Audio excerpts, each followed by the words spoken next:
இவன்ட்டெல்லாம் நான் அப்பயே சொன்னேன் பிஸ்னஸ் பண்ணுறான்னு எங்கே கேட்டான் தம்பி பிஸ்னஸ்ங்கிறது பெரிய விஷயம்லாம் கிடையாது ஈஸியாக பணம் சம்பாதிக்கலாம். உனக்கு என்ன உங்க அப்பா காசுல வாழ்ந்துகிட்டு இருக்க நாங்க அப்படி இருக்க முடியுமா? டேய் போன் வேமா இலைய போடுறான் இந்த வரும் இவன் கிடக்காண்டா. இவனுக்கு இதே வேலையா போச்சு. பிசினஸ் ஐடியா கொடுக்குறேன்னு எவனையாவது கூட்டு வந்து டெய்லி எப்படியாவது அவிச்சு தின்னுட்டு போயிடுறான். இவனை இப்படியே விடக்கூடாது, ஏதாவது பண்ணணுமே.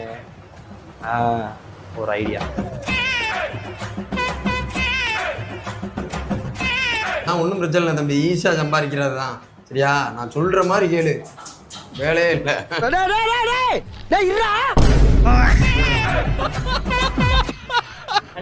ஒன்றும் இல்லை தம்பி, லைட்டாக காலு பிடிச்சிக்கிச்சு, வேற ஒன்றும்.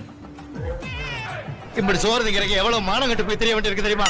காசெல்லாம் சேர்த்து வச்சு பிசினஸ் பண்ண பாரு. அம்மா 5-10 வேலைக்கு போய்கிட்டு இருக்காது என்ன சாப்பிட்டா எவ்வளோண்ணே? தம்பி நான் கொடுத்துறேன்டா. நீங்களே கொடுத்துருங்க தம்பி, நான் அவர்கிட்ட வாங்கிக்கிறேன்டா. இது அந்த